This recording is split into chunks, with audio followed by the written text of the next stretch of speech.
둘째 날, 거친 울부짖음에 숨겨진 간구를 들으시는가?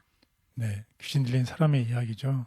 귀신 들린 사람의 그 울부짖음에 자기가 하고 싶은 얘기를 하고 있는데 정말 하고 싶은 얘기는 안 나오고 엉뚱한 얘기가 나오죠. 그때 울부짖음에 그 숨겨진 그 사람의 간절한 간구를 예수님께서는 들으실까요?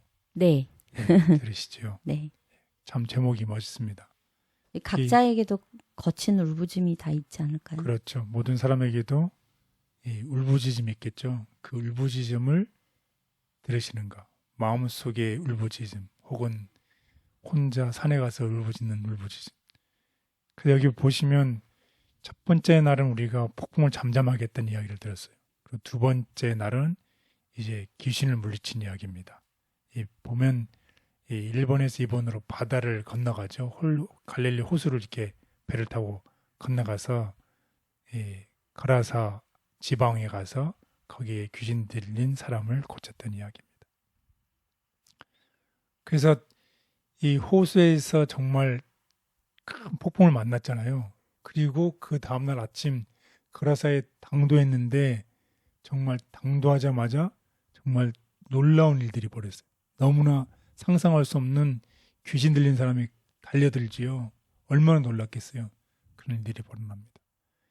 이 귀신 들린 사람이 정말 가슴 아픈 삶이 살아온 것이 우리 눈앞에 이제 펼쳐지는데 이 사람이 어떻게 했어요? 이 무덤에서 갇혀서 살았죠. 그래서 아무도 통제할 수 없던 이 사람이 돌로 스스로 해치면서 무덤에서 살았던 정말 짐승처럼 살았던 이 비참한 이야기입니다. 이런 사람이 어떻게 아무도 제어할 힘이 없었던 이 사람이 누구를 만났어요? 예수님. 예수님을 만난 이야기입니다. 우리 성경절을 통해서 우리 확인해 보겠습니다. 마가복음 5장 1절에서 20절. 예수께서 바다 건너편 거라사인의 지방에 이르러 배에서 나오심에 곧 더러운 귀신 들린 사람이 무덤 사이에서 나와 예수를 만나니라. 그 사람은 무덤 사이에 거처하는데 이제는 아무도 그를 쇠사슬로도 맬 수 없게 되었으니 이는 여러 번 고랑과 쇠사슬에 매었어도 쇠사슬을 끊고 고랑을 깨뜨렸음이로라. 그리하여 아무도 그를 제어할 힘이 없는지라. 밤낮 무덤 사이에서나 산에서나 늘 소리 지르며 돌로 자기의 몸을 해치고 있었더라. 그가 멀리서 예수를 보고 달려와 절하며 큰 소리로 부르짖어 이르되 지극히 높으신 하나님의 아들 예수여, 나와 당신이 무슨 상관이 있나이까? 원하건대 하나님 앞에 맹세하고 나를 괴롭히지 마옵소서 하니 이는 예수께서 이미 그에게 이르시기를 더러운 귀신아 그 사람에게서 나오라 하셨음이라. 이에 물으시되 내 이름이 무엇이냐 이르되 내 이름은 군대니 우리가 많음이니이다 하고 자기를 그 지방에서 내보내지 마시기를 간구하더니 마침 거기 돼지의 큰 떼가 산 곁에서 먹고 있는지라. 이에 간구하여 이르되 우리를 돼지에게로 보내어 들어가게 하소서 하니 허락하신대 더러운 귀신들이 나와서 돼지에게로 들어가매 거의 2,000마리 되는 떼가 바다를 향하여 비탈로 내리달아 바다에서 몰사하거늘 치던 자들이 도망하여 읍내와 여러 마을에 말하니 사람들이 어떻게 되었는지를 보러 와서 예수께서 이르시되 그 귀신 들렸던 자 곧 군대에 귀신 집혔던 자가 옷을 입고 정신이 온전하여 앉은 것을 보고 두려워하더라. 이에 귀신 들렸던 자가 당한 것과 돼지의 일을 본 자들이 그들에게 알림해 그들이 예수께 그 지방에서 떠나시기를 간구하더라. 예수께서 배에 오르실 때에 귀신 들렸던 사람이 함께 있기를 간구하였으나 허락하지 아니하시고 그에게 이르시되 집으로 돌아가 주께서 내게 어떻게 큰 일을 행하사 너를 불쌍히 여기신 것을 내 가족에게 알리라 하시니 그가 가서 예수께서 자기에게 어떻게 큰 일 행하셨는지를 데가볼리에 전파하니 모든 사람이 놀랍게 여기더라. 예수님께서 가라사의 광인을 고치신 이야기입니다. 마가복음에 보면 마태복음에 보면 특별히 이 가라사 광인이 한 사람이 아닌 두 사람인 것을 알 수 있습니다. 이 사람들이 예수님께서 최초로 데가볼리에 보낸 전도자들이 되겠습니다. 오늘의 기억절 말씀처럼 하나님께서 너에게 어떤 큰 일을 행하사 너를 불쌍히 여기신 것을 이 가족들, 이웃들, 커뮤니티에 알리라고 하는 이야기죠. 네. 그리고 또 다른 한편에서는 이 예수님께서 귀신을 쫓아내셨는데 이 귀신들이 이 돼지에게 들어가서 돼지들이 다 몰살했던 이야기죠. 예수님을 만났을 때에 금전적으로 손해를 본다고 생각하면 어떻게 했다는 것이요. 예수님을 배척한 사람들이 있었다는 것이에요. 참 슬픈 이야기죠.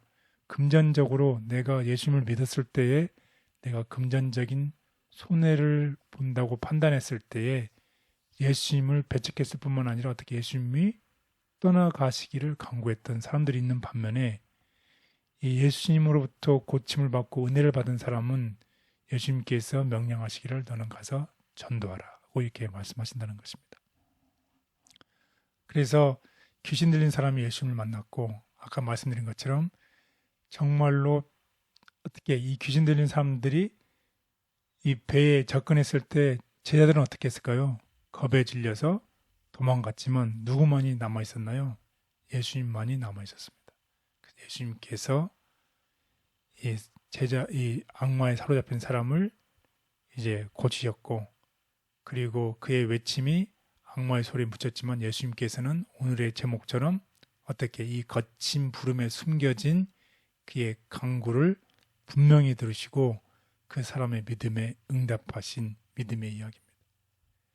예수님을 만난 사람들이 많아요. 그렇죠? 네. 이 귀신 들린 사람도 예수님을 만났고 이 돼지를 친 사람도 예수님을 만났는데 우리가 예수님을 만났다고 해서 모든 사람들이 예수님을 다 받아들이고 은혜를 감사히 여기면 다행인데 분명하게 나눠졌다는 거죠. 예수님을 은혜를 감사한 사람도 있고 예수님을 배척한 사람도 있었다는 거죠. 특별히 이 귀신 들린 사람은 이 부정한 환경에서 자랐잖아요. 부정한 이 무덤가에서 정말 그의 삶을 보냈던 이 사람이 이 부정한 일터, 이 돼지는 부정한 짐승을 나타내잖아요. 네. 부정한 이런 일터에서 살았던 이 사람의 이야기입니다. 그런데 이런 부정한 상태에서 부정한 환경에서 자랐지만 그의 마음속에 예수님을 간구하는 이야기했는데 그 간구를 했을 때 예수님께서는 어떻게 하신다? 들으신다. 네, 들으신다는 것입니다. 결국 우리의 기도를 들으신다는 것이 우리가 어떤 상황이 있든지 우리가 어떻게 해야 될지를 모르는 어떤 상황이 있든지 어디에 있든지에 상관없이 우리의 기도를 예수님께서 들으신다는 것입니다. 그래서 오늘 우리가 이 이야기를 통해서 우리가 겪는 모든 어려움을 이미 다 아시고 우리가 이것을 간구하고 기도할 때 우리의 기도를 들으신다는 이야기를 꼭 기억하면 좋겠습니다. 예수님의 긍휼을 전파해야 함. 예수님의 명령으로 사귀들은 그들의 포로들에게서 떠나가고 그 사람들은 조용하고 온순하고 정신이 똑바르게 되어 구주의 발 아래 앉았다. 그러나 그 사귀들은 돼지떼를 몰아 바다 가운데로 들어가도록 요청하여 허락받았다. 그러자 거라사 사람들은 예수님께서 주신 축복보다 그 손실이 더 크다 하여 거룩한 치료자 되신 예수님을 떠나가도록 강요했다. 이것이 사탄이 얻고자 했던 결과였다.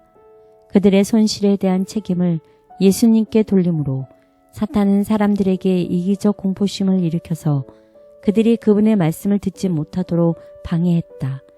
사탄은 손실, 불행, 고난의 원인을 그와 그의 부하들에게 돌리는 대신에 항상 그리스도인들이 그 원인인 것처럼 비난받게 한다.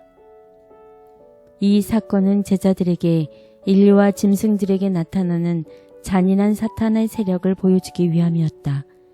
구주께서는 그분을 따르는 자들이 만나게 될 원수가 어떤 자들임을 알고 그 관계에 속아 넘어가지 않기를 원하셨다. 또한 그 지방 사람들이 사탄의 속박을 깨뜨리고 그에게 포로가 된 자들을 해방시키는 그분의 위력을 보게 하시는 것이 그분의 뜻이었다.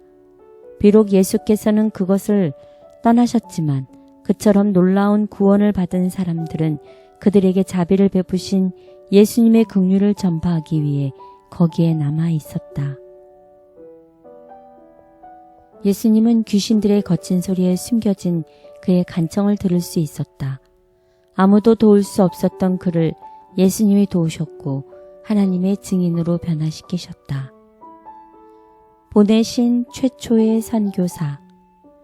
고침을 받은 두 광인은 그리스도께서 데가볼리 지방에 복음을 전하라고 보내신 최초의 선교사였다. 겨우 잠깐 동안 이들은 그리스도의 가르침을 들을 특권을 누렸다. 그들은 예수의 설교를 한 번도 들은 적이 없었다. 그들은 그리스도와 함께 있었던 제자들이 가르칠 수 있었던 것처럼 사람들을 가르칠 수는 없었다. 그러나 그들은 예수가 메시아라는 증거를 자신의 몸에 지니고 있었다. 그들은 저희가 아는 것, 곧 그리스도의 능력에 관하여 보고 듣고 느낀 것을 전할 수 있었다. 주님이 아무도 도울 수 없을 때도 저를 도와주실 수 있는 구주이심을 감사합니다. 저희에게는 세상을 살면서 해결하기 어려운 문제가 많이 있습니다. 어떻게 할 줄 모르지만 주님을 믿고 의지하오니 기도를 들으시고 인도하여 주옵소서. 예수님의 이름으로 기도드렸습니다. 아멘.